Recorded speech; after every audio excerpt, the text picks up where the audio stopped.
She bought a luxury car without telling her millionaire husband, only to discover he had promised it to. The garage fell silent except for the tick of the Bentley's cooling engine. 10 years of marriage, 10 years of trust, 10 years of believing she knew the man who shared her bed every night. Richard. Her voice came out steady, controlled. The same tone she'd used in the ER when everything was falling apart, but someone had to remain calm. Who is AM? What would you do if your spouse's reaction to your independence revealed they were hiding something massive? Hi viewers, kindly tell us where you're watching from and what time it is. Warm welcome to the family. Enjoy the story. The cherry red Bentley gleamed under the garage lights like a wound against the pristine concrete floor. Lisa's hands trembled on the steering wheel as Richard's voice cut through her triumph. That's supposed to be someone else's. The car she'd bought with her own secret savings. Her first act of rebellion in 10 years already belonged to another woman. Have you ever bought something with your own money, only to discover it was never yours to begin with? Have you ever felt the ground shift beneath your feet when your partner says 5 words that change everything? Tonight, Lisa discovered that independence has a price, and someone else had already paid it. What happens when the life you've built on trust crumbles with a single glance at a car title? River Oaks mansions stood like silent guards in the Texas heat, their perfect lawns hiding secrets behind iron gates and old money. Lisa had driven through these streets for 10 years, but tonight felt different. Tonight, she owned something that screamed her independence.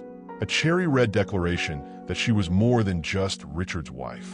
The Bentley dealership in downtown Houston had been a carefully planned mission. 3 months of saving her charity event planning fees, hiding cash in her jewelry box like a teenager. At 42, she felt ridiculous sneaking around her own marriage, but Richard controlled everything. Their wine selection, their vacation destinations, even which charities deserve her time. I earned this, she whispered to herself as she signed the papers that afternoon. The salesman treated her like royalty, calling her Mrs. Matthews with the respect that money commanded. For once, she wasn't Richard's wife or the former nurse from Birmingham. She was Lisa, successful, independent, powerful. But now Richard stood in their garage doorway, his designer shirt wrinkled from the charity board meeting, staring at her car like he'd seen a ghost. Richard, what are you talking about? Lisa stepped out of the Bentley, her heels clicking against the concrete. I bought this car with my own money. His face had gone pale under his summer tan. At 52, Richard Matthews commanded boardrooms and city council meetings with ease. But right now he looked like a man watching his carefully built world collapse. Show me the papers, he said quietly. Lisa pulled the folder from her purse, pride still warm in her chest despite his strange reaction. She'd memorized every detail, the VIN number, the color code, even the leather specifications. This car was hers in every way that mattered. Richard's fingers shook as he opened the folder. His green eyes, the same shade that had first caught her attention at that medical conference 12 years ago, scanned the documents with growing horror. Jesus Christ, Lisa. His voice cracked on her name. This exact car, this exact color, this exact everything. What are you talking about? Richard pulled out his phone, fingers moving across the screen with desperate speed. When he turned it toward her, Lisa saw text messages dating back months. Messages about graduation gifts, about cherry red paint, about a young woman in Atlanta who'd been dreaming of this moment. The name at the top of the conversation made Lisa's blood freeze. AM. Who is AM? The question came out like broken glass. Richard's possessive grip found her wrist, his thumb tracing circles on her pulse point while his eyes burned with something between fury and fear. Even in crisis, his touch made her skin warm, a response that had never dimmed in their decade together. Someone I've been taking care of, he said finally. Someone who's been waiting for this car since Christmas. Taking care of? Lisa pulled away from his touch, though her body immediately missed the contact. Like taking care of me? Not like you. Richard ran his hands through his silver hair, a tell she'd learned meant he was calculating his next move. Lisa, I can explain this, but not here. Not tonight. Explain what? That you're married to someone else? That you have another family? Her voice rose despite herself. The garage walls seemed to close in, trapping them with the smell of expensive leather and betrayal. "It's not what you think." "Then tell me what it is." Richard's phone buzzed again. This time he didn't hide the screen, and Lisa glimpsed the message that made his face drain of color. She bought the car, didn't she? Time to tell her the truth. The garage fell silent, except for the tick of the Bentley's cooling engine.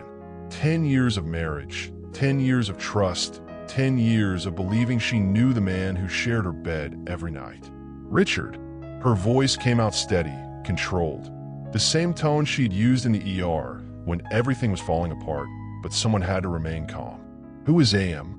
He looked at her then, really looked at her, like he was memorizing her face before everything changed forever. "Her name is Amber," he said finally. "And tomorrow, the whole world is going to know about her." What would you do if your spouse's reaction to your independence revealed they were hiding something massive? Drop your thoughts below. As Richard walked back toward the house, the text message still glowing on his phone screen. Lisa stood alone with her cherry red symbol of freedom that somehow belonged to another woman. The Bentley's perfect paint job reflected the garage lights like fresh blood, and for the first time since her nursing days, Lisa wondered if she had the strength to handle whatever truth was coming.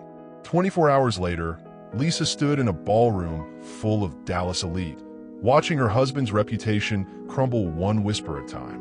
Crystal chandeliers cast rainbow fractals across faces that had known Lisa for a decade, but were now looking at her like she was a stranger at her own funeral. The annual Children's Hospital Charity Gala had always been their event. Richard's chance to show off his beautiful wife and generous checkbook, Lisa's opportunity to feel useful in a world that often left her feeling decorative. Tonight felt different. Tonight felt dangerous. "Lisa, darling." Margaret Patterson glided over in $6,000 worth of Valentino, her smile sharp enough to cut glass. "That's such an interesting choice of jewelry tonight." Lisa's hand moved unconsciously to the diamond necklace Richard had given her that morning, along with a kiss that tasted like desperation and words that felt like an apology he couldn't quite speak. "Thank you, Margaret. I just think it's fascinating how some women express themselves through accessories." Margaret's eyes glittered with the particular cruelty that came with inherited money and acquired boredom. "Speaking of expression, I hear you made quite the purchase yesterday." The words hit Lisa like ice water. In the space between heartbeats, she realized that her private rebellion had become public knowledge. In a city like Houston, secrets traveled faster than gossip, and gossip traveled at the speed of light. "I'm not sure what you mean." Richard appeared at her side, like he'd been summoned by her discomfort. His hand slid possessively around Lisa's waist, pulling her against his body while his mouth whispered threats disguised as sweet words. "Smile, darling. Let them wonder what they think they know." The contact sent electricity through her nervous system despite everything. Even when she was furious with him, even when trust lay in pieces between them, her body responded to his touch like they were still newlyweds. Richard, Margaret's husband, joined their circle, bourbon heavy on his breath. "Hell of a thing, this business with the car. Makes a man wonder what other surprises you've got tucked away." Lisa felt Richard's fingers tighten on her waist, his body going rigid with controlled tension. Around them, conversations quieted as Houston's most powerful people sensed blood in the water. "I'm not sure I follow Jim." "Oh, come now." Jim Patterson leaned closer, his voice carrying just far enough to reach the nearest cluster of listeners. "The girl in Atlanta? The monthly payments? Ring any bells?" The ballroom seemed to tilt. Lisa's champagne glass trembled in her hand as she realized that whatever Richard had been hiding wasn't just personal. It was public knowledge waiting to explode. "Payments." Lisa's voice came out smaller than she intended. Margaret leaned close with champagne on her breath, her whisper carrying the satisfaction of someone delivering a killing blow. "Honey, did you know your husband has been sending monthly payments to Atlanta for years? To a girl young enough to be..." "Enough." Richard's voice cut through the speculation like a blade. "Margaret, I think you've had enough to drink." But the damage was spreading through the ballroom like wildfire. Lisa could feel eyes turning toward them, conversation stopping, phones being discreetly lifted to capture whatever drama was about to unfold. Have you ever been the last to know something everyone else was whispering about? That moment when you realize you're the only one not in on the secret? Share that feeling below. Excuse me. Lisa set her champagne glass on a passing waiter's tray with hands that barely shook. 10 years of nursing had taught her to function in crisis, to keep moving when everything inside her wanted to collapse. The ladies' room felt like a sanctuary. Marble and gold fixtures, soft lighting that forgave the harsh realities of aging and heartbreak. Lisa gripped the sink's edge, staring at her reflection and trying to recognize the woman looking back. She'd chosen her dress carefully tonight. Deep emerald that brought out her brown eyes, a color Richard always said made her look regal. Now it felt like armor that had failed to protect her when it mattered most. The door opened behind her, and Lisa expected Margaret or one of her circle, ready to deliver more poison wrapped in concern. Instead, a young woman entered, late 20s, mixed race, with skin the color of cafe au lait and eyes that made Lisa's breath catch in her throat. Richard's eyes, the same distinctive green shade that had captivated her 12 years ago. Mrs. Lisa, the young woman's voice carried a slight southern accent, softer than Richard's Connecticut polished tones. I'm Bev. I think we need to talk. Lisa's reflection in the mirror showed a woman about to get answers she wasn't sure she wanted. The marble bathroom echoed with the sound of running water and cracking foundations as two women who shared one man's secrets faced each other across a chasm of lies. When Lisa excused herself to the ladies' room, she found a woman waiting by the mirror, late 20s, mixed race, with Richard's distinctive green eyes. Mrs. Lisa? I'm Bev. I think we need to talk. The woman in the bathroom mirror had Richard's eyes and Lisa's worst fears written across her face.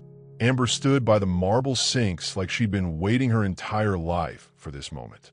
She wore a simple black dress that probably cost less than Lisa's shoes, but she carried herself with a dignity that money couldn't buy.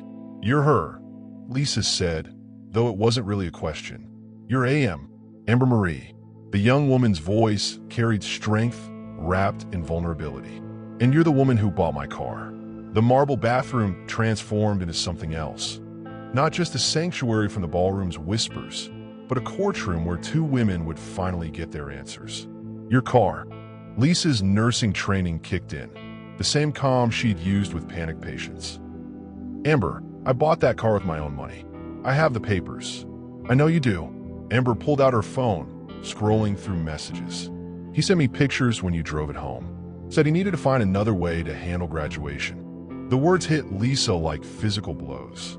Richard had been watching her triumph, photographing her joy, while knowing it belonged to someone else. Graduation from what?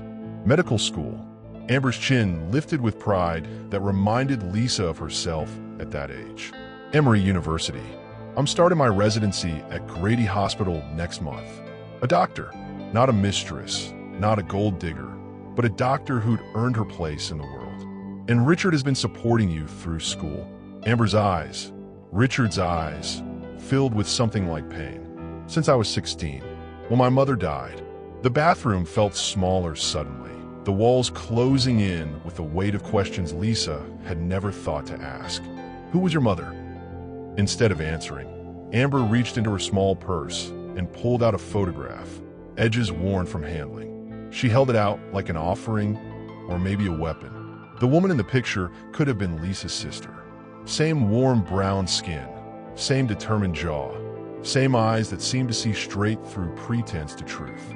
She wore scrubs in the photo, a stethoscope around her neck, smiling at the camera with the tired satisfaction of someone who just finished a long shift.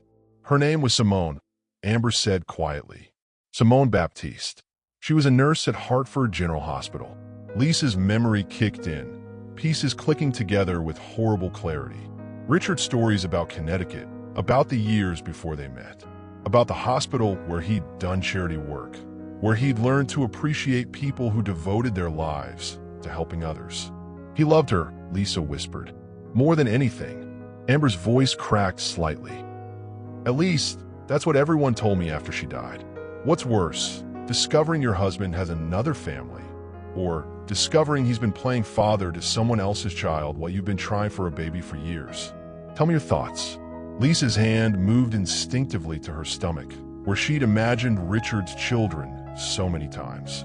They'd tried for 3 years before accepting that it wasn't meant to be, before Richard had gently suggested they focus on their foundation work instead. How did she die? Quel accident? Amber's fingers traced the edge of the photograph. January 15th, 2003. She was driving home from the hospital after a double shift. Black ice on Route 9. Lisa did the math quickly. 20 years ago, right around the time Richard had moved to Texas, leaving Connecticut behind for new opportunities in Houston's booming real estate market. And he's been taking care of you since then? Not just financially. Amber's voice grew stronger. School plays, parent-teacher conferences, college applications. Every Christmas morning, every birthday. Not because he had to, because he wanted to. The bathroom door opened, admitting laughter and music from the ballroom. Lisa heard Richard's voice in the hallway, probably looking for her, probably panicking about what conversations were happening in his absence. "Amber," Lisa said urgently, "why are you here? Why now?"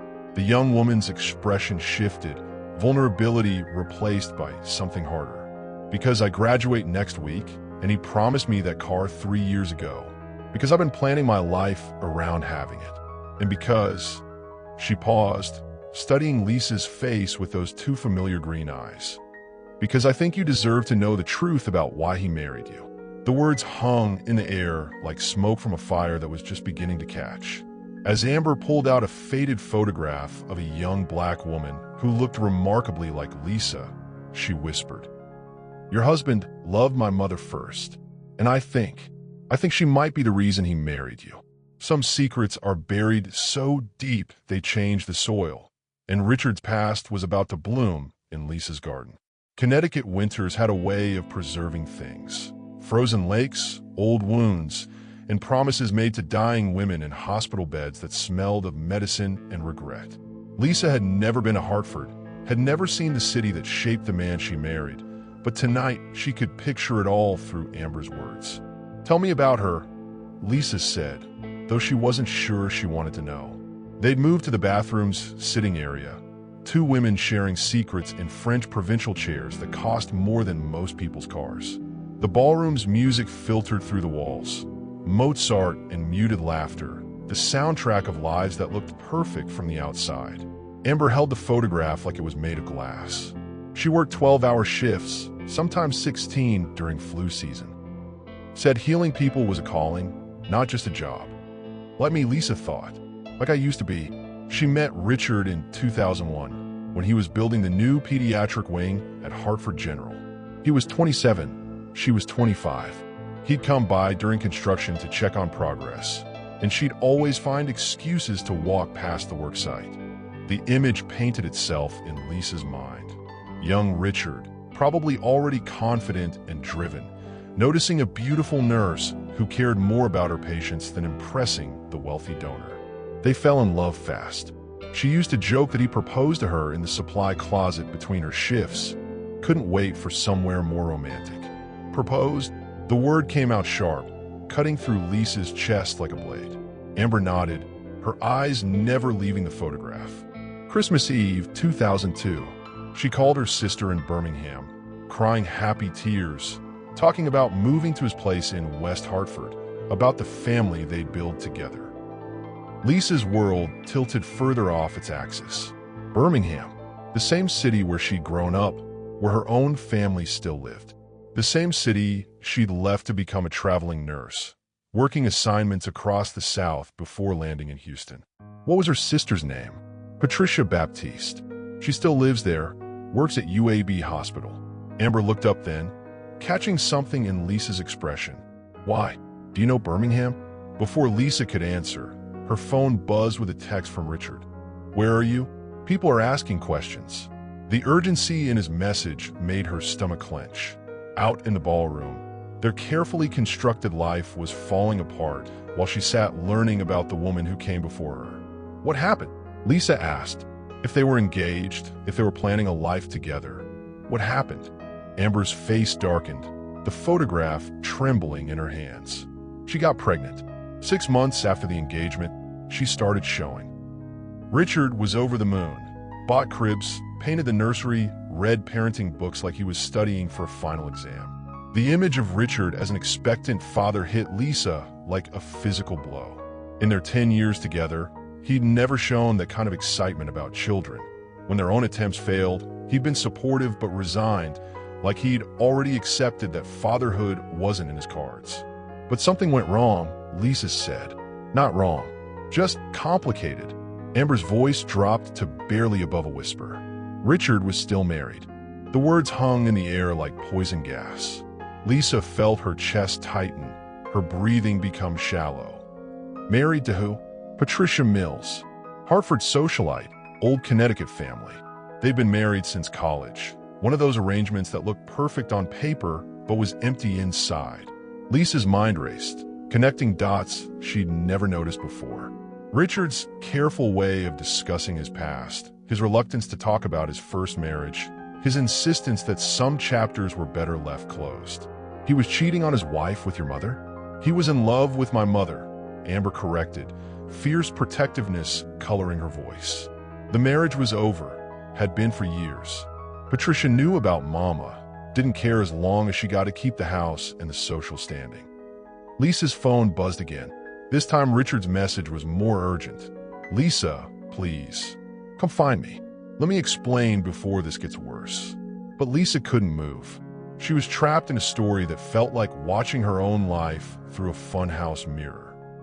Everything familiar but distorted, recognizable but wrong. So what happened? Why didn't he divorce Patricia and marry your mother? Amber's eyes filled with tears that she blinked away quickly. He tried to. Filed papers in December 2002, right before he proposed. But Patricia fought it, dragged it through court, made demands that would have cost him everything. And your mother? Got tired of waiting, started pulling away, said she couldn't raise a baby in the shadows while another woman got to play wife. Amber's voice cracked. They fought constantly those last few months. She felt like a secret, like something he was ashamed of. The bathroom door opened again, and this time Lisa heard Margaret Patterson's voice. Well, I heard she's in there with a girl right now. Can you imagine the conversation? Lisa stood quickly, smoothing her dress, trying to compose her face into something that wouldn't feed the gossip machine. Amber, she said urgently, the accident. Tell me about the accident. The young woman rose too, tucking the photograph back in her purse like she was putting her mother to rest all over again. January 15th, 2003. Mama was driving home from a double shift. She'd worked late because they were short-staffed, and she never said no when people needed help. Amber's voice grew strong again, pride overriding pain. Black ice on Route 9, just before midnight. Her car hit a tree, and she died instantly. No, Amber's eyes met Lisa's in the mirror, and the truth reflected there was worse than death. She lived for 3 hours, long enough for Richard to get to the hospital, long enough for her to make him promise something. Lisa's chest tightened with dread. What did she make him promise? Amber's smile was sad and knowing. To take care of her baby, to make sure I had everything she couldn't give me, and to find someone else to love, someone who wouldn't have to live in the shadows. The pieces clicked together with devastating clarity. Richards moved to Texas. His work with charity organizations, his careful courtship of a nurse from Alabama who looked enough like Simone to honor her memory, but different enough to build a new life. He didn't marry you to replace her, Amber said quietly, reading Lisa's expression. He married you to keep his promise to her, to prove he could love someone the right way this time. What would you do if you discovered your husband was connected to your family in ways you never imagined? If the secrets went back further than your marriage? Drop your reaction below. Lisa's phone rang then. Not a text this time, but an actual call. The name on the screen made her blood freeze. Mom, Birmingham. Her hand shook as she answered. Mama. Baby, her mother's voice sounded old and fragile. There's something I should have told you about your daddy. About the trips he took up north. About the woman he loved before me. As the bathroom spun around her, Lisa realized that Richard's secrets weren't the only ones about to destroy her world. Some truths ran deeper than marriage, deeper than love, deeper than anything she'd thought possible. And Amber was watching her with eyes that suddenly looked familiar in a completely different way. DNA doesn't lie, but people do, and Lisa was about to discover which truth would destroy her marriage. The car ride back to Houston passed in silence thick enough to choke on. Richard drove while Lisa stared out the passenger window, watching Dallas fade into dark Texas highway. Between them sat questions that felt too dangerous to ask and answers that might be too devastating to hear. Amber had given Lisa her phone number, pressed into her palm like a secret handshake. "Call me when you're ready for the rest of the truth," she'd whispered before disappearing into the Dallas night, leaving Lisa with more questions than answers and a husband who looked like he was driving to his own execution. "Say something." Richard finally broke the silence as they crossed into Harris County. His knuckles were white on the steering wheel, his jaw tight with the kind of control that came from years of managing crisis. "What do you want me to say?" Lisa's voice sounded foreign to her own ears. "That I understand why you've been secretly supporting another woman's daughter? That I'm fine with finding out my marriage was built on a promise you made to someone else?" "It wasn't like that." "Then tell me what it was like." Lisa turned in her seat, studying his profile in the dashboard lights. Even stressed and guilty, he was handsome. Silver hair, perfectly styled, strong jaw that she'd traced with her fingers countless nights, eyes that had looked at another woman with a love she'd thought belonged only to her. Richard pulled into their driveway, the garage door lifting to reveal the cherry-red Bentley that had started this avalanche. The car sat like evidence of her foolishness, proof that she tried to buy independence in a life built on lies. Inside the house, their sanctuary felt different. The photos on the walls, their wedding, charity events, vacations to places Richard had chosen, looked like scenes from someone else's life. "Start talking," Lisa said, settling onto their living room couch like she was preparing for surgery. As a nurse, she learned that sometimes you had to cut deep to save the patient. Richard poured himself 3 fingers of bourbon, drank half of it standing up, then sat across from her like a defendant facing judgment. "I met Simone in 2001, he began, his voice carefully controlled. "I was married to Patricia, had been since college, but it was a marriage in name only. Patricia wanted the social position. I wanted the business connections her family provided. So you cheated. I fell in love." Richard's eyes met hers with desperate honesty. "For the first time in my life, I fell completely, hopelessly in love with a woman who saw me as more than a bank account or a social stepping stone." Lisa remembered that feeling, the way Richard had looked at her in those early days, like she was something precious he'd found unexpectedly. Now she wondered if he'd been seeing another woman's face reflected in hers. And she got pregnant. Twins. Richard's voice broke slightly. She was carrying twins. "We were terrified and thrilled and completely unprepared." Lisa's chest tightened. Twins. The family Richard had wanted before he'd even met her. What happened to the other baby? Didn't survive the accident. Richard finished his bourbon, set the glass down with shaking hands. Simone held on long enough to deliver Amber, but she was too damaged, too broken. She died 3 hours after the crash. The room fell silent except for the tick of their grandfather clock, counting down moments in a life that was fracturing with each revelation. Lisa's phone buzzed. A text from her mother, called 3 times. "Need to talk about your father." About Simone. The words made Lisa's blood freeze. Her father, dead 15 years, connected to a woman who died 20 years ago in Connecticut. "Richard," she said slowly. "What was Simone's full name?" "Simone Baptiste." He frowned at her expression. "What?" Lisa's hands trembled as she called her mother back, putting the phone on speaker so Richard could hear. "Mama," she said when her mother answered. "Tell me about Daddy's trips to Connecticut." Her mother's sigh carried 20 years of buried secrets. "Your father had business in Hartford twice a year, insurance conferences, training seminars. Started going in 1998, and he met a woman there, a nurse named Simone Baptiste." Her mother's voice grew stronger, like finally sharing the burden was a relief. She looked enough like me that people sometimes mistook us for sisters. Lisa looked at Richard, whose face had gone pale as understanding dawned. Mama, did Daddy have an affair? He had a second family, baby, a daughter born in 2000, 3 years before that poor girl died in the accident. Your father loved Simone, but he loved us too. Couldn't choose, so he tried to take care of everyone. The room spun around Lisa as the truth crashed down like a building collapse. Her father, steady, dependable James Crawford, had lived a double life for years, traveling between Birmingham and Hartford, between two families who didn't know about each other. What was the daughter's name? Lisa asked, though she already knew. Amber. Amber Marie Baptiste.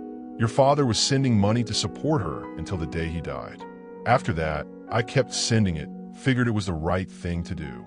Richard was staring at Lisa like he'd seen a ghost. On the phone, her mother continued talking, but Lisa couldn't hear the words over the roar of blood in her ears. Amber wasn't just Richard's ward. She was Lisa's half-sister.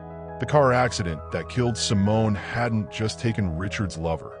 It had taken a mother of Lisa's sister, the woman their father had loved alongside Lisa's mother. You're telling me, Lisa said slowly, that Richard has been supporting my sister for the past 20 years, and neither of you knew we were family?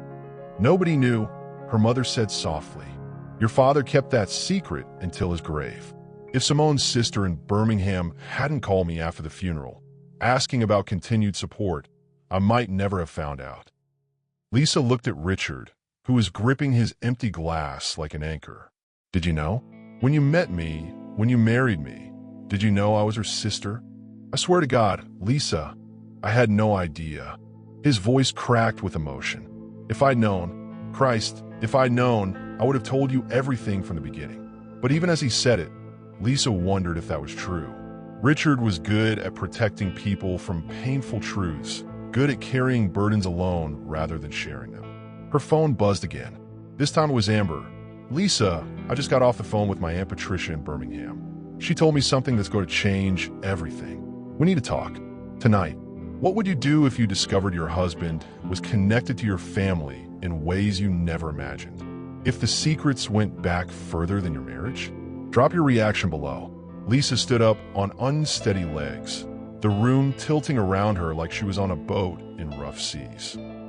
20 years of carefully constructed lives were collapsing, revealing a foundation built on secrets and good intentions and love that had gotten tangled up in deception. I need air, she said, heading for the back door.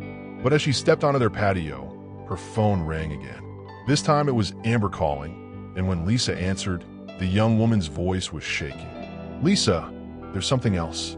Something about the DNA test Richard had done when I turned 18. The results were wrong. Someone tampered with them. The night air did nothing to clear Lisa's head as she realized that even the truth she'd just learned might be built on lies. As Lisa stared at the DNA results, her phone rang, her mother calling from Birmingham. Baby, her mother's voice shook. There's something I should have told you about your daddy. About the trips he took up north. About the woman he loved before me. The truth had been sitting in Birmingham for 20 years, waiting for Lisa to finally ask the right questions. Birmingham's summer heat made everything shimmer like mirages, the past, the present, and the future all wavering in the thick air of her childhood home. Lisa stood on her mother's front porch, the same weathered board she'd walked across as a child, but nothing felt familiar anymore. The DNA results burned in her purse like a live coal, and her mother's voice on the phone still echoed. Baby, there's something I should have told you about your daddy. Her mother answered the door before Lisa could knock, as if she'd been watching through the curtains. Margaret Foster looked older than her 62 years, her hair more silver than blonde now, her hands shaking as she reached for her daughter. Come in, baby. We've got talking to do. The living room smelled like lemon furniture polish and old secrets. Family photos lined the mantel. Lisa's graduation, her wedding to Richard, Christmas mornings that seemed innocent now. But one photo was missing, Lisa realized. The one of her father that used to sit next to the lamp. Where's Daddy's picture? Margaret's hands twisted in her lap. I put away years ago. Couldn't stand looking at those eyes anymore, knowing what I know. Lisa sat across from her mother, the coffee table between them like a courtroom bench. "Tell me about Simone." Her mother's face crumpled. "How did you find out?" "Richard's been supporting her daughter, Amber." "She's..." Lisa's voice broke. "She's my sister, isn't she?" Margaret nodded, tears streaming down her cheeks. "Half-sister. Your daddy met Simone during those business trips to Hartford. He was consulting on hospital construction up there, gone 2 weeks every month for almost 3 years. Lisa's phone buzzed against her thigh. Richard calling again. She'd been dodging his calls since leaving Houston yesterday, needing space to think. His voice had been desperate in his messages. "Come home to me. Whatever we discover, we face it together.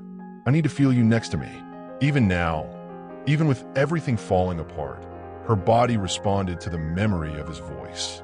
The way he'd whispered her name in the darkness, his hands mapping her skin like he was memorizing her. But she couldn't go back until she understood everything. "When did you know?" Lisa asked. "I suspected during those last few trips. He'd come home different, distracted. Then he died in that car accident, and I thought I'd never have to face it." Margaret reached for a tissue, but then the lawyer called about the other insurance policy. "What insurance policy?" "Your daddy took out life insurance to cover Simone and the baby. But when he died, she was already gone too. Died in some accident up north, leaving that little girl alone." Lisa's heart pounded. "Did Richard know? When he met me, did he know who I was?" Margaret's silence stretched like a hell breath. "I think he figured it out eventually. You look so much like your daddy, baby. Same stubborn chin, same way of tilting your head when you're thinking. And when he started asking questions about your father's work in Connecticut, the room tilted. Richard hadn't just fallen in love with her. He'd recognized her. All those times he'd said she reminded him of someone, all those moments when his eyes went distant and sad. He'd been seeing her father in her face. Your daddy loved us both, Margaret continued, her voice barely a whisper. But he died before he could figure out how to make it right. Richard is trying to finish what your father started. Lisa's phone rang again. This time was Amber, her sister. The word felt strange in her mind, like speaking a foreign language. She answered, Lisa, thank God. Where are you? Birmingham, with my mother. Learning about our father. A pause. Our father, James Foster. He loved your mother. He was going to leave my mother for her, but he died first. Amber's breath caught. Richard told me some of this, but not that you were my sister. He didn't know until recently. Neither did we. Lisa looked at her mother, who was crying quietly into her hands. Amber, I need to ask you something. The paternity test we did on Richard, I never trusted those results, Amber interrupted. Something felt wrong about them, but I was scared to push it. Lisa's blood chilled. If the paternity test was wrong, if Richard was Amber's father after all, then everything she thought she understood was still a lie. I'm coming home, Lisa said. We're going to figure this out together. All of us. As she hung up, her mother grabbed her hand. Baby, there's one more thing. Your daddy. He was coming home to tell me about Simone. About the baby. He was going to ask for a divorce so he could do right by them. But that storm came up, and the roads were so slick. Lisa squeezed her mother's hand. He was trying to do the honorable thing. Just like Richard is now. That man loves you, Lisa. But he's carrying guilt that isn't even his to carry. As Lisa drove back to Houston, her phone rang with a text from Richard. Whatever secrets we're still hiding, I'm ready to face them. Come home. We'll figure out together. But before she could respond, Amber called with panic in her voice. Lisa. Richard collapsed. They're taking him to Memorial Hermann. The doctors think it might be his heart. Hospital rooms have a way of stripping away everything except what matters. And what mattered was slipping away with each beep of the monitor. The ICU hummed with the white noise of machines keeping hope alive, while outside the windows, Houston's skyline glittered with the indifference of a city that didn't stop for one man's fragile heart. Lisa burst through the doors of Memorial Hermann like a woman possessed, her hair still wind-blown from the drive, her mother following close behind. Amber stood beside Richard's bed, her face streaked with tears, holding his hand like she could anchor him to consciousness through touch alone. He looked smaller than Lisa had ever seen him, diminished by the tangle of wires and tubes, his usual commanding presence reduced to the steady rhythm of electronic beeps. "What happened?" Lisa whispered, taking her place on Richard's other side. "He was at the office, working late again. Security found him on the floor around midnight." Amber's voice shook. "The doctors say it was stress-induced. His heart just gave out." Lisa's hands found Richard's unconscious body, memorizing every scar and freckle, her lips against his ear whispering promises and threats. "Don't you dare leave me now that I finally understand." Dr. Patel approached their small huddle with the measured steps of someone who delivered life-changing news daily. "Mrs. Lisa, I'm glad you're here. Your husband's condition is stable for now, but we need to discuss his treatment options." "Whatever he needs," Lisa said immediately. "It's not that simple. Mr. Richard has been dealing with cardiac stress for months, maybe years. The enzyme level suggests this isn't his first episode, just his first severe one." Amber looked stricken. He never said anything. Men his age often don't. They carry stress internally until their body forces them to stop. Dr. Patel pulled up a chair. "But there's something else. During intake, we found some interesting information in his medical history. Has he ever mentioned having children before your marriage?" Lisa's heart skipped. "What?" "There's a notation from a cardiologist in Connecticut, dated about 20 years ago. Treatment for stress and anxiety following loss of child and partner. I need to know his complete family history to provide proper care." The room fell silent except for the mechanical breathing of machines. Lisa and Amber exchanged looks across Richard's still form. Their father's legacy was chasing them even here, even now. "Doctor," Lisa said carefully, "how much of his medical history do you need to know?" "Everything that might affect his heart. Genetic factors, previous losses, ongoing stress." Amber stood up abruptly. "I need coffee. Lisa, can we talk?" They walked to the family lounge in silence. Two women bound by blood they'd only just discovered, and a man fighting for his life in the next room. The space was decorated in aggressive pastels, designed to soothe family members living their worst moments. "I lied to you," Amber said without preamble. "About the paternity test." Lisa's stomach dropped. "What do you mean? I had my own test done months ago, before I ever contacted you. I needed to know for sure." Amber pulled a folded paper from her purse. "Richard is my father. The test you saw was fake." Lisa stared at the real results, the numbers swimming before her eyes. "Who faked it?" "I don't know, but someone wanted us to think we weren't related to Richard." Amber's voice was steady now, stronger. "Someone who knew the truth could destroy us all." Lisa sank into a plastic chair, her world reshaping itself again. Richard had been supporting his own daughter all these years, believing he was honoring a promise to a dead lover, never knowing he was caring for his own blood. "Why didn't you tell him?" "Because I was scared. What if he didn't want me once he knew? What if knowing the truth changed everything?" Amber's eyes filled with tears. "I watch him love you, Lisa. The way he looks at you, talks about you. I couldn't risk losing that, even secondhand." Lisa reached for her sister's hand. "You wouldn't have lost anything. If I know Richard, knowing you're his daughter would have made him love you more, not less." "But what about you? Finding out your husband has a 23-year-old daughter he never told you about." Lisa considered this. The old Lisa, the woman who'd bought a car in secret and thought that was rebellion, might have been devastated. But this Lisa, the one who'd faced down Houston society and confronted family secrets, felt only relief. "I'm happy," she said, surprising herself. "I'm happy you're his daughter. I'm happy you're my sister. I'm happy we're all connected in ways that make sense now." Amber broke down completely, sobbing into Lisa's shoulder while the harsh fluorescent lights flickered overhead. They held each other in the antiseptic silence, two women who'd found family in the most impossible circumstances. When they returned to Richard's room, he was awake but groggy, his eyes tracking their movement like a man surfacing from deep water. "Lisa," his voice was barely a whisper. "You came back." "Of course I came back." She took his hand, feeling the wedding ring she'd placed there 10 years ago. "We have some things to discuss when you're stronger." "About Amber?" Lisa and Amber exchanged a look. "About all of it," Lisa said. "About the truth." About our family. Richard's eyes closed, but his grip on her hand tightened. There's more, he whispered. Things I haven't told you. Things about that night with Simone. Things that might change how you see me. Lisa leaned closer, her lips brushing his forehead. Then tell me. Tell us both. We're strong enough to handle whatever you've been carrying. When Richard opened his eyes again, the first word he whispered wasn't Lisa or Amber, it was Simone.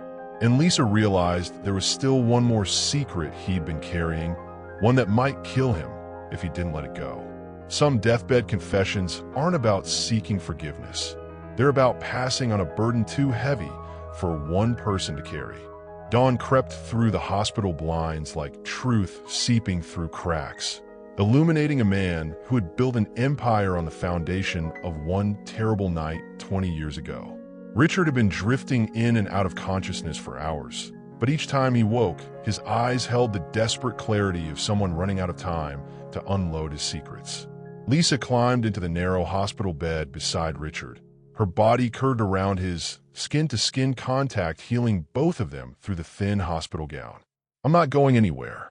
We're going to face this together. Amber pulled her chair closer, the three of them forming a circle of shared breath and borrowed time.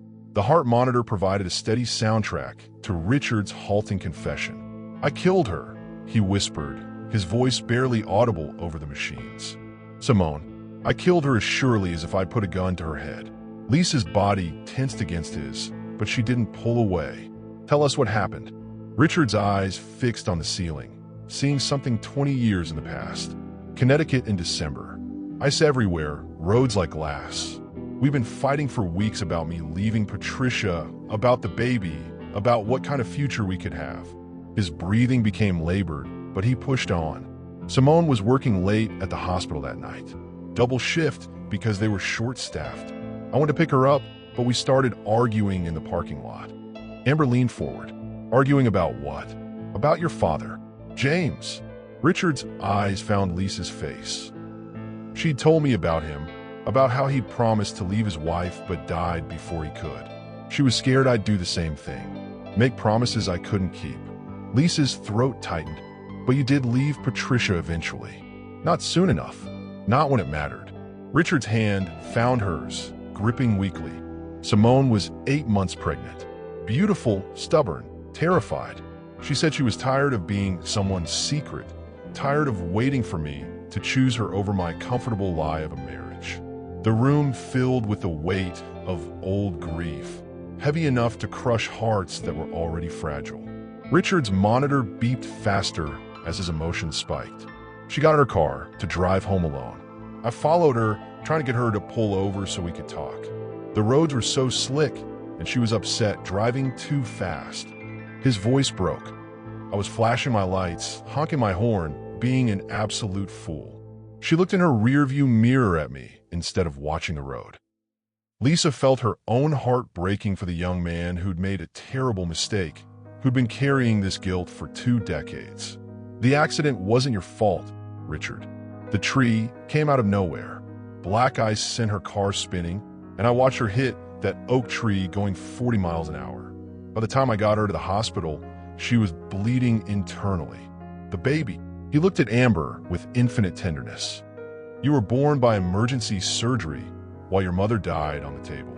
Amber was crying silently, her hands pressed to her mouth. She never got to hold me. Her last words were about you. Take care of my baby. Don't let her grow up thinking she wasn't wanted. Richard's voice grew stronger with the memory. I promised her, swore on everything I held sacred that you'd never want for anything. Lisa understood now why Richard had been so controlling, so desperate to protect everyone around him. He'd been trying to keep his promise to a dying woman for 20 years. I've been trying to atone ever since, Richard continued. Taking care of Amber, marrying you, building hospitals and schools. But I can't bring her back. I can't undo that night. Lisa pressed her lips to his temple, tasting salt and regret. You can't bring back the dead, but you can honor the living. And we're still here. The insurance money from the accident, the settlement from the hospital's malpractice. I've been using it all to try to balance the scales.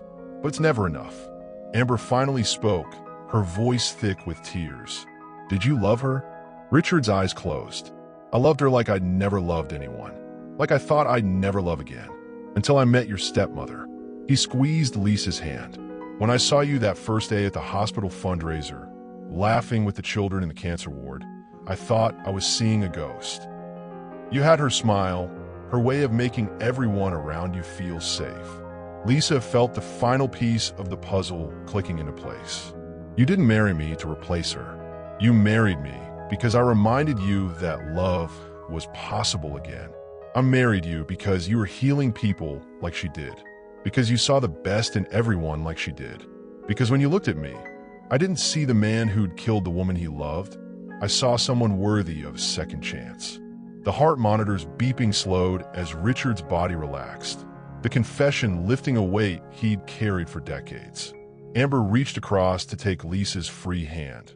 The three of them connected by grief and love and the complicated mathematics of family. "What happens now?" Amber asked. Lisa looked at her husband, this man who'd built his life around protecting the people he loved, and made a decision that would have shocked the woman she'd been 6 months ago. "Now we heal, all of us, together." She kissed Richard's forehead, and we stop letting the past dictate our future. As Richard drifted back to sleep, Lisa made a decision that would shock Houston society. She was going to make their unconventional family official. But first, she had to face the woman who had been Richard's first wife, and who was now demanding answers about the insurance money. Outside the hospital window, Houston was waking up to another day, unaware that in room 314, a family was being reborn from the ashes of old secrets. Patricia had been watching from Connecticut for 20 years, and now she wanted her piece of Richard's empire, starting with the truth about the night that made him rich. Patricia stepped into the hospital lobby like winter wind, her designer coat and bitter smile cutting through the Houston humidity with northern precision. Lisa spotted her immediately, tall, blonde, expensively maintained, with the kind of sharp beauty that spoke of personal trainers and skilled surgeons. This was the woman Richard had been married to when he fell in love with Simone, the wife he'd eventually left but apparently never quite escaped. "You must be the replacement," Patricia said, her voice carrying the crisp authority of old Connecticut money. "I am Patricia Mannen, Richard's wife." Lisa stood slowly from her chair in the cardiac waiting area, feeling every eye in the room turn toward them. Hospital waiting rooms weren't built for confrontations, but Patricia seemed to thrive in uncomfortable spaces. "Ex-wife," Lisa corrected, her voice steady despite the adrenaline flooding her system. "I'm Lisa, Richard's actual wife." Patricia's laugh was like ice cracking. "That's where you're wrong, sweetheart. I never signed the final divorce papers. Technically, legally, I'm still married to Richard." "Which makes you what?" "A very expensive mistress." The words hit Lisa like a physical blow, but she'd learned to fight back in the past few months. Her possessive instincts flared as she thought of Richard upstairs, vulnerable and unconscious. "This is my husband. This is my family. And you forfeited your claim when you let him believe he was alone." "Alone?" Patricia's voice rose, drawing stares from other families dealing with their own crises. "I let him destroy our marriage over some nurse's bastard child. I let him throw away 20 years of building something together for a guilt complex and a teenager who might not even be his." Amber emerged from the elevator at exactly the wrong moment, her face lighting up when she saw Lisa before darkening when she noticed the stranger beside her. The resemblance between Amber and Simone was strong, but seeing her next to Patricia made the differences even more pronounced. Warmth versus calculation, authenticity versus performance. "You must be the girl," Patricia said, looking Amber up and down like she was evaluating livestock. "The one who's been bleeding my husband dry for years." "Your husband?" Amber's voice carried a dangerous edge that reminded Lisa exactly whose daughter she was. "Lady, I don't know who you think you are, but Richard isn't your anything anymore." Patricia pulled out her phone, scrolling through what looked like legal documents. "Richard's been sending money to Atlanta for years. Tuition, living expenses, car payments. Do you have any idea how much of our marital assets he's been throwing at his guilt complex?" Lisa felt the familiar surge of protectiveness that had been growing stronger every day since this whole mess started. Those payments weren't guilt money. They were child support. For his daughter. "Prove it," Patricia snapped. "Show me a paternity test that holds up in court." The challenge hung in the air between them like a thrown gauntlet. Lisa had the real paternity test in her purse, the one that proved Richard was Amber's father, but something about Patricia's confidence made her hesitate. How much did this woman actually know? "You built your life on my tragedy," Patricia continued, her voice gaining momentum. "The insurance settlement from that nurse's death, the guilt money he's been throwing around, it should have been mine. I was his wife when it happened. I deserve compensation for what his affair cost me."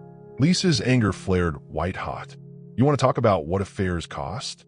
Your husband was so miserable in your marriage that he fell in love with someone else. Someone who made him happy. Someone who didn't treat love like a business transaction. And where did that happiness get her?" Patricia's smile was cruel. "Dead in a ditch, leaving behind a child who's been living off charity ever since." Amber stepped forward, and Lisa saw Richard's protective instincts blazing in her daughter's eyes. "Don't talk about my mother like that. Your mother was a homewrecker who got herself killed chasing after another woman's husband." Patricia turned back to Lisa. "Just like you're doing now. But at least she had the decency to die before she could completely destroy a family." The slap happened before Lisa even realized she'd moved, her palm connecting with Patricia's cheek with a sound that echoed through the waiting room. Security was already moving toward them, but Lisa didn't care. "That's assault," Patricia said, holding her cheek but smiling like she'd won something. "That's justice," Lisa replied. "And if you ever speak about Simone or Amber like that again, you'll get a lot more than a slap." Security arrived as Patricia straightened her coat, her composure returning like armor sliding back into place. "Enjoy your sister and your husband, Lisa. But remember, I have copies of everything, including the real police report from that night. The one that shows exactly how Richard was responsible for that accident." As security escorted Patricia toward the exit, she turned back with a smile like broken glass. "Oh, and Lisa? That foundation Richard's so proud of? Built with insurance money that should have gone to me. I'll be seeing you in court." Lisa watched her go, her hands still stinging from the slap, her heart pounding with protective fury. Amber moved to stand beside her, and Lisa realized they looked like what they were, a family defending itself against an outside threat. "She's lying, right?" Amber asked quietly. "About the divorce papers?" Lisa thought about Richard's careful legal mind, his attention to detail in every other aspect of his life. "We'll find out. But even if she's telling the truth about the papers, she's not telling the truth about what matters. Which is?" Lisa looked toward the elevator that would take her back to Richard's bedside. "Love. The kind that doesn't give up when things get complicated." As they headed back upstairs, Patricia's final threat echoed in Lisa's mind. The real police report. What other secrets was that woman hiding? And how much more could their family survive? The truth about that night in Connecticut wasn't buried in a grave. It was buried in a police file, and Patricia had the key. Connecticut's police archives smelled like old paper and older secrets, where 20-year-old case files held the power to destroy present-day empires. Lisa stood in the sterile records room of the Hartford Police Department, her hands shaking as she signed release forms that would either vindicate her husband or confirm her worst fears.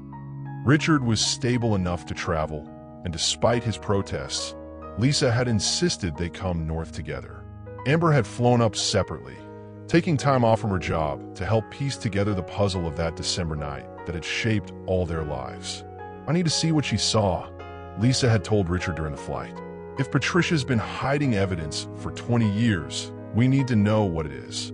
The desk sergeant handed Lisa a thick manila folder, its edges yellowed with age. Case file 1278 to 2004. Vehicle fatality, December 15th. "You sure you want to read this, ma'am?" Lisa's throat was dry, but her voice was steady. "I'm sure." She opened the file in Richard's presence, both of them sitting in plastic chairs under fluorescent lights that made everything look like a crime scene. The first document was the initial police report, written in the efficient shorthand of officers who'd seen too much tragedy to waste words. Single vehicle accident, 11:47 p.m. Black ice conditions. Driver Simone Washington, female, age 26, pregnant. Vehicle struck large oak tree on Maple Street. Driver pronounced dead at Hartford General, 1:23 a.m. Infant delivered by emergency cesarean, stable condition. Lisa's hands trembled as she turned to the next page. Richard, there's a witness statement here. His face went pale. What kind of witness statement? From you. She read aloud. Richard Manning, age 30, following victim's vehicle. States he was attempting to convince victim to pull over for conversation. Denies responsibility for accident. Claims victim was driving erratically before loss of control. But it was the next document that made Lisa's blood freeze. A supplemental report filed 3 days later, after the initial investigation. Richard, she whispered, there's more. A statement from Patricia. Patricia was never there that night. Lisa's eyes scanned the typed page, her horror growing with each line. She says here that you called her after the accident, that you told her you'd been flashing your lights and honking your horn, trying to force Simone to stop, that you admitted to causing the accident but begged her to lie for you. Richard grabbed the file, his eyes racing across the words. That's not. I never said that. I called her to tell her what happened, but I never admitted to causing it. There's more. Lisa's voice was barely a whisper. She gave a statement saying you confessed to her that you were drunk that night, that you'd been drinking before you went to pick up Simone. I wasn't drunk. Richard's voice was fierce despite his physical weakness. I may have had one beer with dinner, but I wasn't drunk. Lisa, you have to believe me. Lisa studied his face, looking for any hint of deception. She'd learned to read him over the past months, to see past his controlled exterior to the vulnerable man underneath.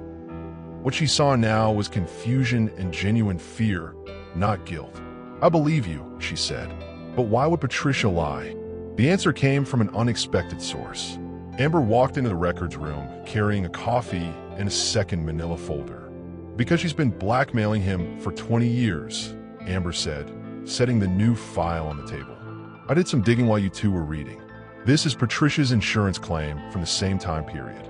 Lisa opened the second file, her understanding crystallizing as she read. She filed for emotional distress damages. Claimed Richard's confession of guilt in the accident caused her severe psychological trauma. And she collected how much? Richard asked, though his voice suggested he already knew the answer would be devastating. $200,000, Amber read from the document, plus ongoing therapy costs and loss of consortium claims. The pieces fell into place with sickening clarity.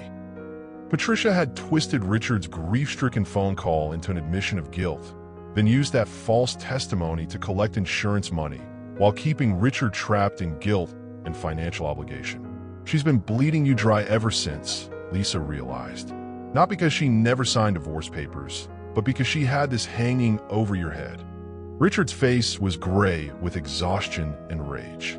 Every time I tried to move on, she'd remind me that she had evidence I caused the accident, that she could destroy me if I didn't keep paying. Lisa thought about all the years Richard had supported Amber, all the foundation work, all the careful legal structures he'd built around their family.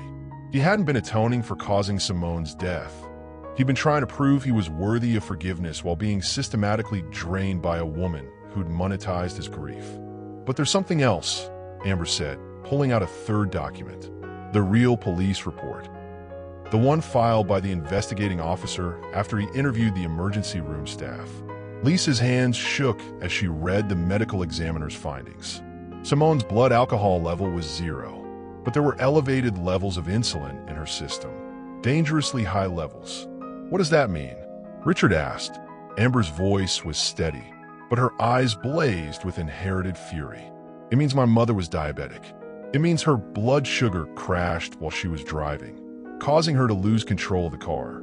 It means the accident wasn't your fault, Richard. It wasn't anyone's fault. The police report confirmed what the emergency room doctor had tried to tell the investigating officer 20 years ago. Simone had suffered a diabetic episode while driving. Her erratic driving hadn't been caused by emotional distress or Richard's presence. It had been caused by a medical emergency that could have happened to anyone, anywhere. Patricia had known the truth all along. She'd buried the real medical findings and used Richard's grief against him, turning his love for Simone into a weapon that had controlled him for 2 decades. As Lisa held the documents that would free her husband from 20 years of false guilt, her phone rang with a call from Houston. The caller ID made her blood run cold. Houston Police Department. Mrs. Manning? This is Detective Rodriguez. We need to speak with you about an incident at your home. Patricia Manning has been arrested for breaking and entering. She had a gun. Some people fight for love with words. Others bring weapons to a family reunion.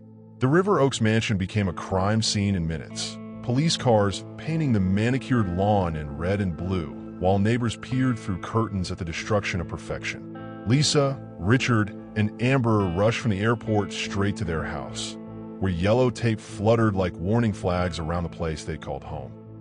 Detective Rodriguez met them at the front gate, his weathered face grim with the kind of news that changed everything. Mrs. Manning, I'm glad you're safe.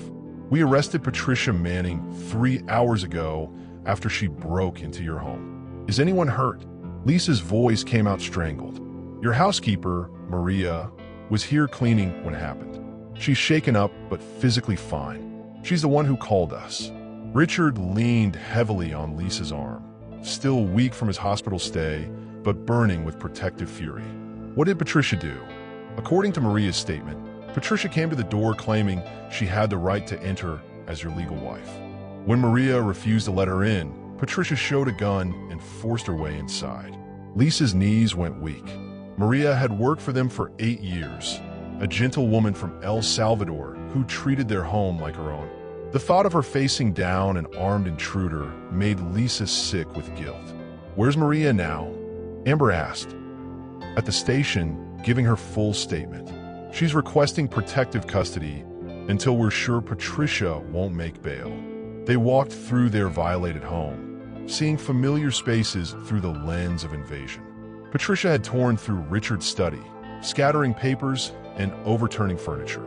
But it was the master bedroom that showed her real target. Family photos were shattered on the floor, and lipstick messages were scrawled across the mirrors, liar, and mine in angry red letters.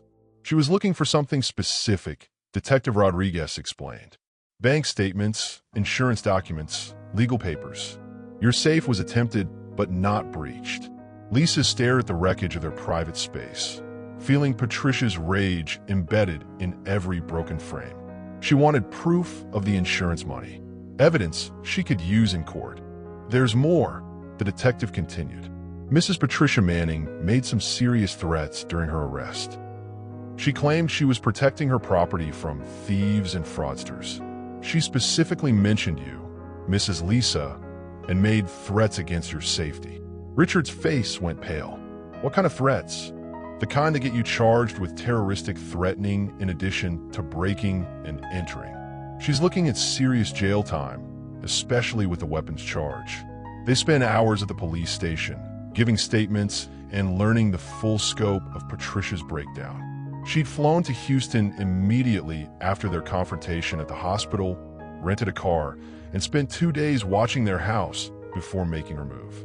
But the most chilling detail came from Maria's testimony, delivered through shaking hands and tears. She kept saying the baby shouldn't exist, that Mrs. Lisa was stealing what belonged to her. She pointed the gun at my stomach and said, "No more Manning babies for the fake wife." Lisa's hand went instinctively to her abdomen, though she wasn't showing yet. Patricia had somehow known about the pregnancy before Lisa had even told most of their friends. How could she know? Lisa whispered to Richard as they sat in the station's family room. She's been watching us for months, maybe years, following our lives through social media, probably bribing people for information. Richard's voice was hollow with exhaustion. I should have seen this coming. Should have protected you better. Amber paced the small room like a caged animal, her father's protective instincts blazing in her young face. This is insane. She could have killed Maria. She could have killed you, Lisa. Detective Rodriguez returned with updates that made the situation even more serious. Patricia's bail has been set at $200,000. But we found something else in her rental car, a detailed plan of your daily routines, Mrs. Lisa. Your work schedule, your doctor appointments, places you shop regularly. Lisa felt ice forming in her veins. She was planning to hurt me. We think she was planning to confront you publicly, probably at your workplace or somewhere she could cause maximum damage to your reputation. The guns suggest she was prepared for things to escalate. The next few hours blurred together in a haze of legal procedures and safety protocols. Patricia would remain in jail pending trial, but they needed to take precautions. The detective recommended security systems, varying their routines, maybe even temporary relocation. But Lisa surprised everyone, including herself, with her response. No, we're not running. This is our home, our life. We're not going to let her fear destroy what we've built. Lisa, Richard started, but she cut him off. She spent 20 years controlling you through fear and guilt. I won't let her do it to us for even 20 more days. Lisa's voice grew stronger with each word. We have security cameras, an alarm system, and now police protection. We're going to live our lives. Amber grinned, the first real smile any of them had managed all day. That's my stepmother. Patricia picked the wrong family to mess with. As they finally prepared to leave the station, Detective Rodriguez pulled Lisa aside. Mrs. Manning, there's something else you should know. Patricia's been under investigation in Connecticut for insurance fraud. Your situation isn't isolated.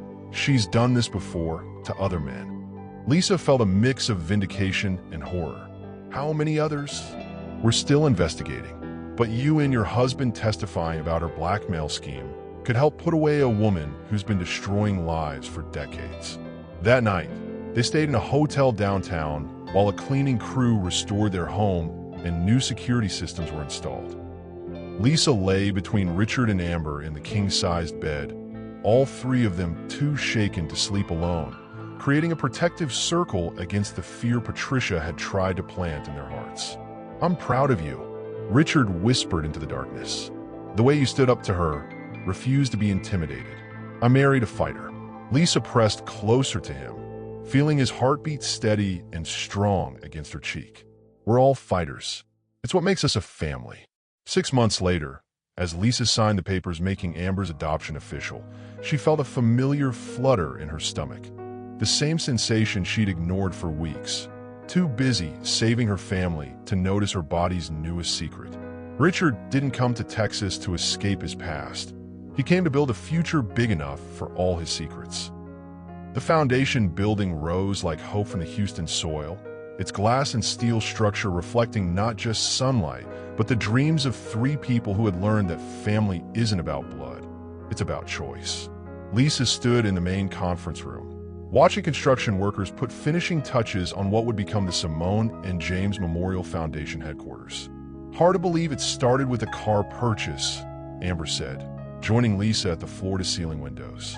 The best things usually start small, Lisa replied, her hand resting on her barely visible bump.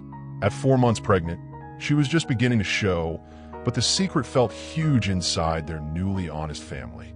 Richard emerged from his office, carrying architectural plans and wearing the relaxed expression of a man who'd finally stopped carrying the weight of the world. His recovery from the heart attack had been remarkable once the stress of Patricia's blackmail was removed.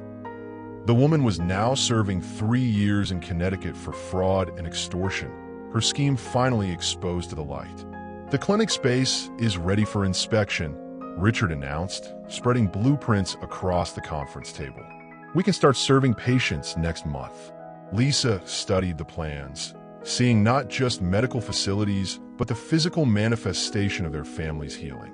The foundation would provide free healthcare to underserved communities in both Houston and Hartford, bridging the geographical gap between their past and present. I still can't believe you planned all this from the beginning, Amber said, shaking her head at Richard. Richard's smile was both proud and embarrassed. Not all of it. I came to Texas because I'd been searching for your grandfather's family for years. James Foster's construction company had worked on projects all over the South, but Houston kept coming up in his records. Lisa poured herself a glass of water, her body craving hydration constantly now. When did you realize who I was? The first time I saw you laugh with those kids in the cancer ward. You had the same expression James wore in the old photos I'd found in Simone's things. The same way of making everyone around you feel safe.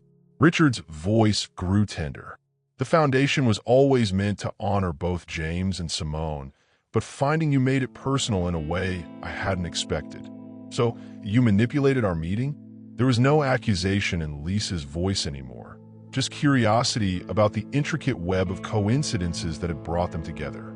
I arranged to be at that fundraiser, yes, but I couldn't arrange for you to be kind, funny, brilliant, or for me to fall completely in love with who you were as a person. Richard reached for her hand. I may have orchestrated the introduction, but everything after that was real. Amber curled up in one of the leather chairs, looking younger than her 23 years. What about me? What did you plan to bring me into the picture? When you graduated college, I wanted to make sure you were established, confident, ready to handle the complicated truth about our family. Richard's expression grew serious. I underestimated how complicated, though. I never expected Patricia to interfere the way she did. Lisa walked over to the architectural models displayed on the side table, miniature representations of hope taking physical form. The main building would house medical facilities, but the campus would also include a community center, job training programs, and childcare facilities. It's bigger than what any of us could have built alone, she observed. That's the point, Richard said. James tried to take care of 2 families by himself and died from the stress. Simone tried to raise you alone, Amber, while working double shifts. I spent 20 years trying to atone for their deaths without letting anyone help carry the load. And now, Amber prompted. Lisa turned from the models to face her family. Husband, daughter, sister, the titles overlapping in ways that would have seemed impossible a year ago. Now we build something that honors them by being sustainable, by sharing the responsibility and the joy. Richard joined her at the windows, his arm sliding around her waist. The board voted yesterday. They want you to be the executive director. Lisa. Me? Lisa's hand went to her stomach. I'm about to have a baby. Babies, actually. Babies. Amber shot up from her chair. Lisa grinned, unable to keep the secret any longer. Twins. A boy and a girl. Due in November. The room erupted in celebration. Richard spinning Lisa carefully while Amber shrieked with joy. The sound echoed off the empty walls, filling the space with the kind of happiness that made buildings feel like homes. This is perfect, Amber said, her eyes bright with tears. I get to be a big sister to twins, and you get to run a foundation while raising babies. We're going to be busy. Lisa asked. The board also voted to hire me as community outreach coordinator, Amber announced with pride. Turns out having lived experience with complicated family situations makes me good at helping other people navigate theirs. Lisa felt the pieces of their future clicking into place with satisfying precision. The foundation would serve communities, but it would also serve their family, giving them shared purpose and the chance to transform their pain into something useful. There's one more thing, Richard said, pulling an envelope from his jacket. Legal documents making our family official in every way that matters. Lisa opened the envelope to find adoption papers for Amber, updated birth certificates for the twins listing all 3 adults as family, and a marriage certificate. The real one, issued after Patricia's bigamy charges had been resolved. We're really doing this, Lisa whispered, looking at the legal proof of what her heart had known for months. We're really a family. The most beautiful families aren't the ones without scars, Richard said, echoing words Lisa had spoken to him months ago. They're the ones who learn to heal together. Outside the foundation windows, Houston stretched toward the horizon, a city big enough for second chances and complicated love stories. Inside, 3 people who had found each other through tragedy were building something that would outlast all of them.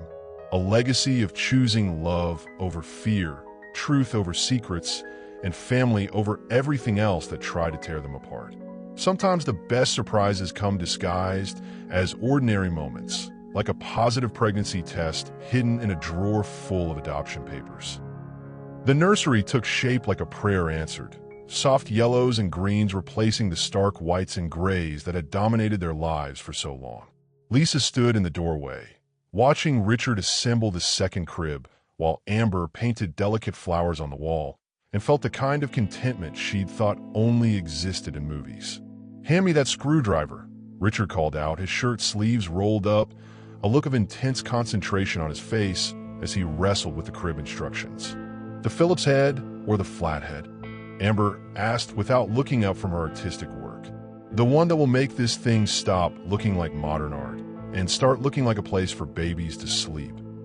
Lisa laughed, settling into the rocking chair they'd found in an antique store in the Heights. At 7 months pregnant with twins, her body had become a fascinating landscape of curves and movement. Every day brought new sensations.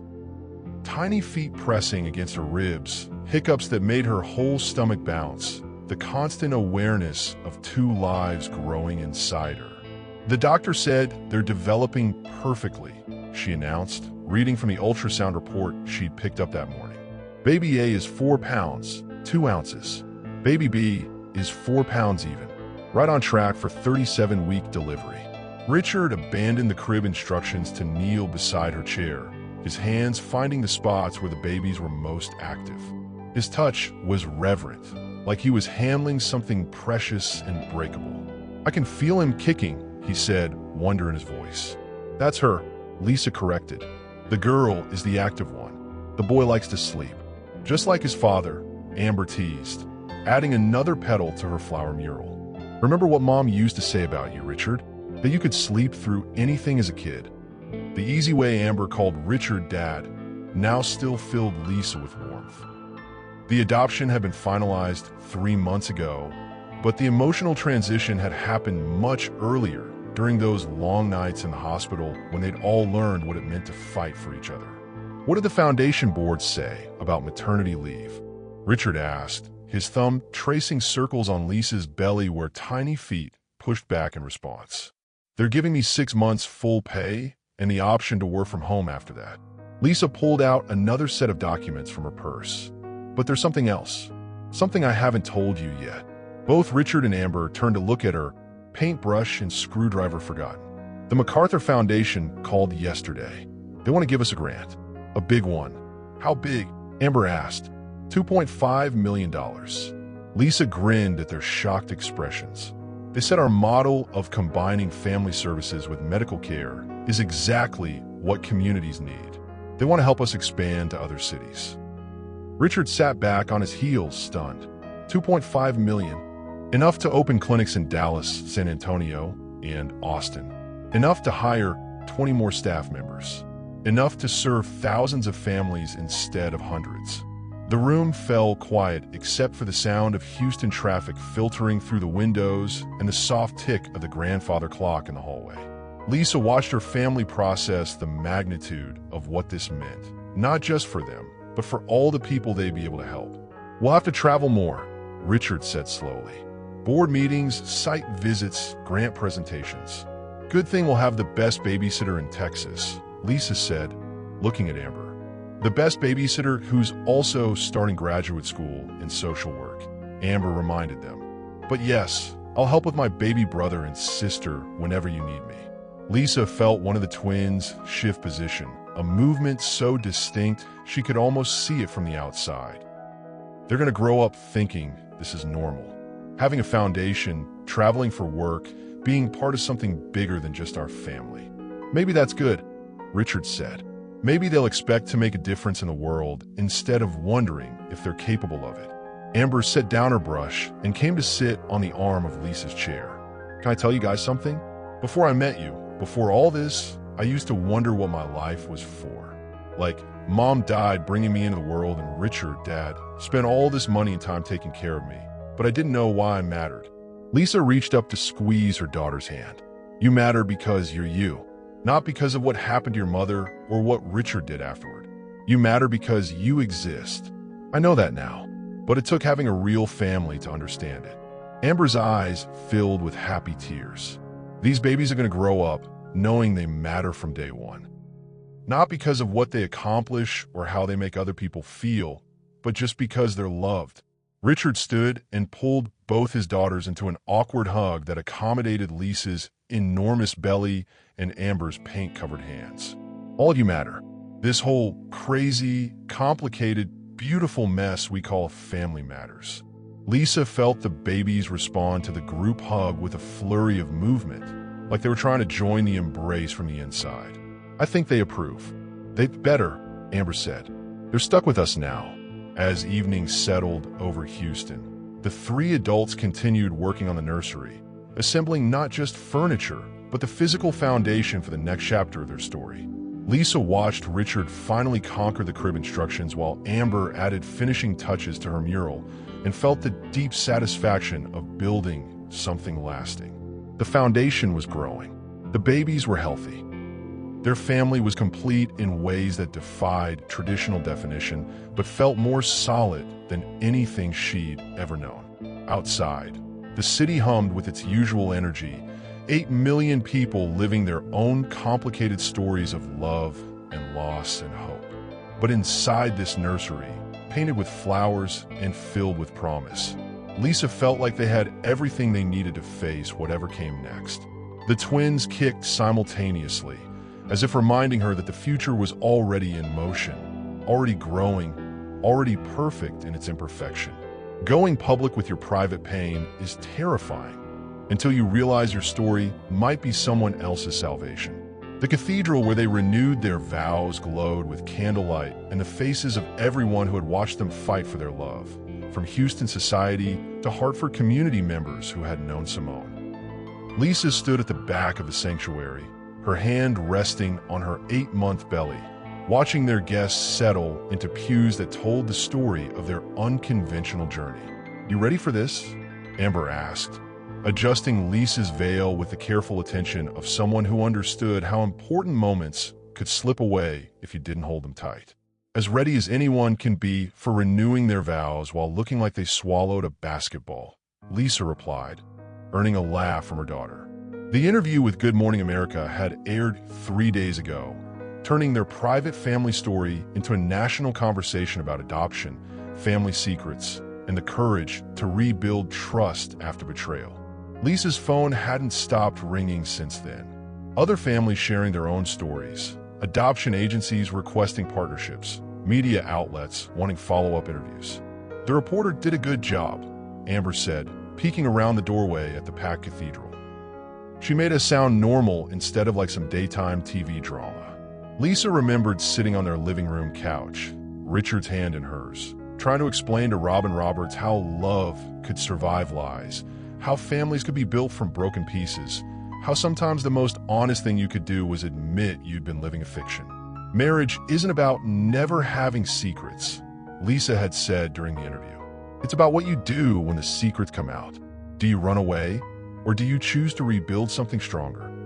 The cathedral doors opened, and the processional music began. Lisa had insisted on walking herself down the aisle this time. No father to give her away, no need to be transferred from one man's protection to another's. She was coming to Richard as an equal, as a partner, as someone who had chosen him with full knowledge of who he really was. The crowd rose as she entered, but Lisa's eyes found only Richard waiting at the altar. He wore the same tuxedo from their first wedding 10 years ago, but everything else was different. His face held the peace of a man who had finally stopped running from his past, and his smile was the unguarded expression of someone who had learned that love multiplied when shared instead of hoarded. Amber walked beside her as maid of honor, 7 months pregnant herself now, with a baby she and her boyfriend James had planned carefully, deliberately, with the kind of thoughtful preparation that came from watching adults navigate complicated relationships. "Who comes to witness this renewal of vows?" the minister asked. "We do," the congregation answered in unison, voices mixing across lines of geography and history. Richard's business associates sitting next to Simone's former nursing colleagues. Lisa's medical school friends sharing pews with Amber's college roommates. Their Houston neighbors mixed with Connecticut relatives who had driven down for the ceremony. "We gather today not to witness a beginning, the minister continued, but to celebrate a transformation. Richard and Lisa have learned that marriage isn't a destination. It's a daily choice to keep choosing each other, even when that choice becomes difficult. Lisa's hands found Richard's, their fingers intertwining with the muscle memory of 10 years together, but also with the conscious decision of people who had decided to stay together despite having every reason to walk away. "Richard," the minister prompted, "will you share your vows?" Richard's voice was steady, carrying to the back of the cathedral without microphones. "Lisa, 10 years ago, I promised to love you for better or worse.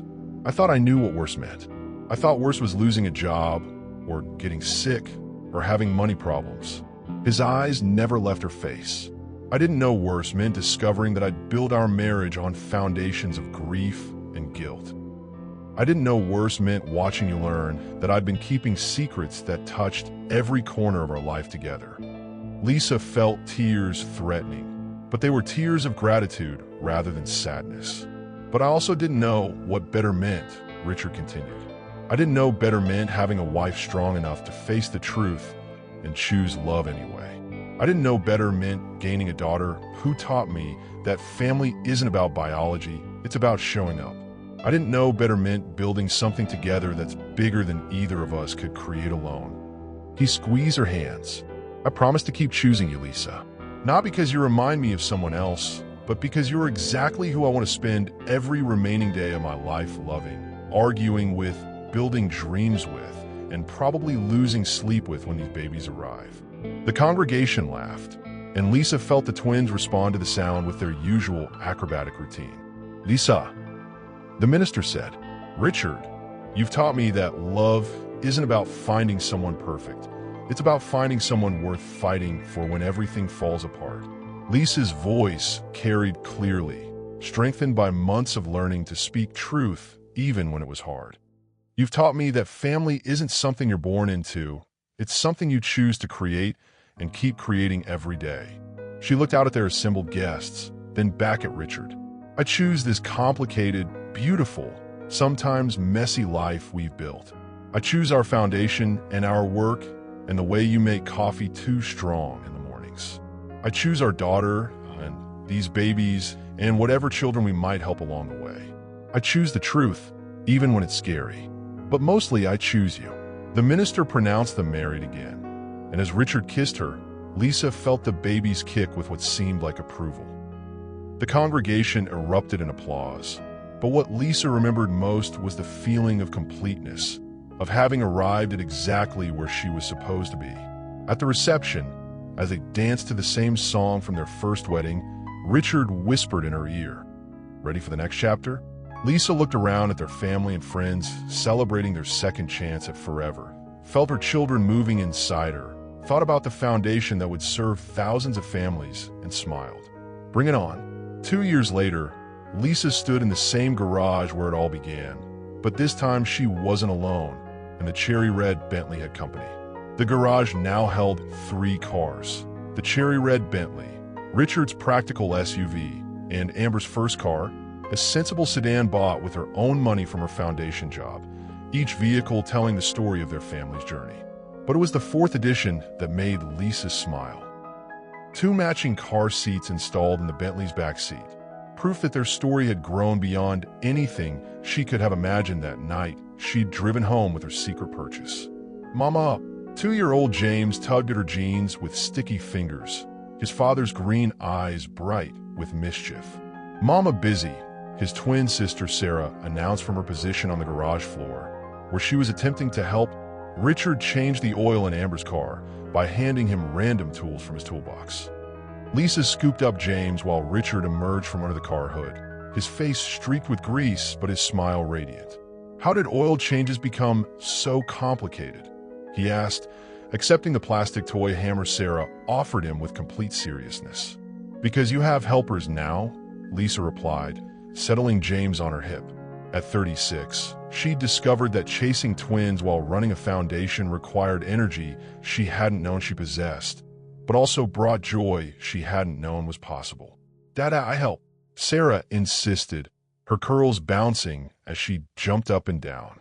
"You're the best helper," Richard assured her, accepting another inappropriate tool while catching Lisa's eye over their daughter's head. The look they shared held 2 years' worth of sleepless nights, diaper changes, first words, first steps, and the gradual understanding that loving these children came as naturally as breathing. The garage door opened, and Amber walked in carrying coffee and wearing scrubs from her clinical rotation. At 25, she was finishing her master's degree in social work, while working part-time at the foundation, her own pregnancy now showing at 5 months along. "How are my favorite niece and nephew?" she asked, setting down the coffee tray and opening her arms for twin hugs. "Aunt Amber." Both children abandoned their parents to climb on their favorite babysitter, who had mastered the art of twin management with the skill of someone who understood that love multiplied rather than divided. "Guess what came in the mail today?" Amber said, pulling an envelope from her purse. "The final numbers from the Hartford clinic." Lisa opened the letter, reading statistics that still amazed her 2 years after the MacArthur Grant had launched their expansion. "We served 15,000 families last year. 15,000. And we're opening the Austin clinic next month," Richard added, finally giving up on the oil change and washing his hands at the utility sink, plus the mobile units for rural areas. The foundation had grown beyond their wildest projections, but what mattered most to Lisa wasn't the numbers. It was the thank you letters from families who had found hope in their services, the children who had been adopted through their family programs, the women who had received prenatal care that might otherwise have been out of reach. "Speaking of expansion," Amber said, her tone casual but her eyes dancing, "James proposed yesterday." The garage erupted in celebration, both twins clapping without understanding why, Richard whooping with joy, and Lisa immediately bursting into tears of happiness. "He wants to have the wedding here," Amber continued, gesturing around the garage, "where it all started, where our family really began." Lisa looked around the space that had witnessed so many transformations. Her first act of rebellion, Richard's shocked recognition, late-night conversations about truth and family, and now this announcement of the next generation's beginning. "That's perfect," she said, wiping her eyes. "Absolutely perfect." Richard pulled out his phone to show them the latest foundation newsletter. "Look at this. The cover story is about our family model inspiring policy changes in 3 states. They're calling it the Houston approach to adoption services." Lisa studied the article, seeing their faces alongside statistics about improved outcomes for children in foster care, increased adoption rates, and better support for birth families. What had started as their personal crisis had somehow become a roadmap for others facing similar challenges. "The reporter wants to do a follow-up piece," Richard continued. "5 years later, how has your family changed? What would you tell them?" Amber asked, bouncing Sarah on her knee while James investigated Richard's toolbox with dangerous curiosity. Lisa considered the question seriously. "I tell them that family isn't about hiding from your past. It's about building a future where everyone belongs. I tell them that the most beautiful families aren't the ones without scars. They're the ones who learn to heal together. I tell them that love doesn't divide when you share it," Richard added, watching their children with a wonder that still surprised him every day. "It multiplies. Every person you add to your family doesn't take away from what you already have. It makes everything you have more meaningful." Amber shifted Sarah to her other knee, her hand resting protectively on her own growing belly.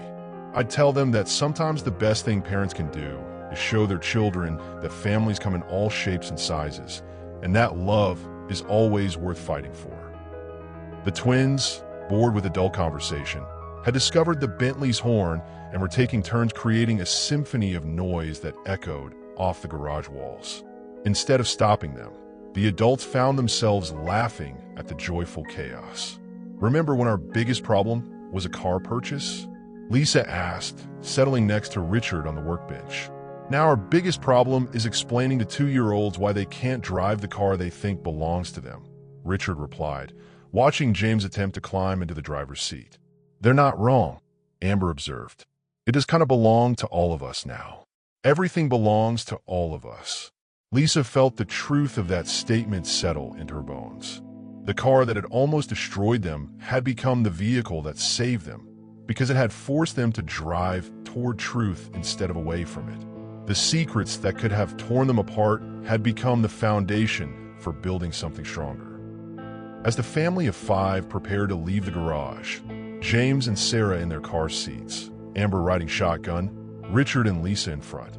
Lisa took one last look around the space where their real story had begun. The most beautiful families, she reflected, weren't the ones without scars. They were the ones who had learned that love was big enough to hold everything: the past and the future, the truth and the healing, the complicated and the simple. They were the ones who kept choosing each other every day, no matter what secrets the road ahead might hold.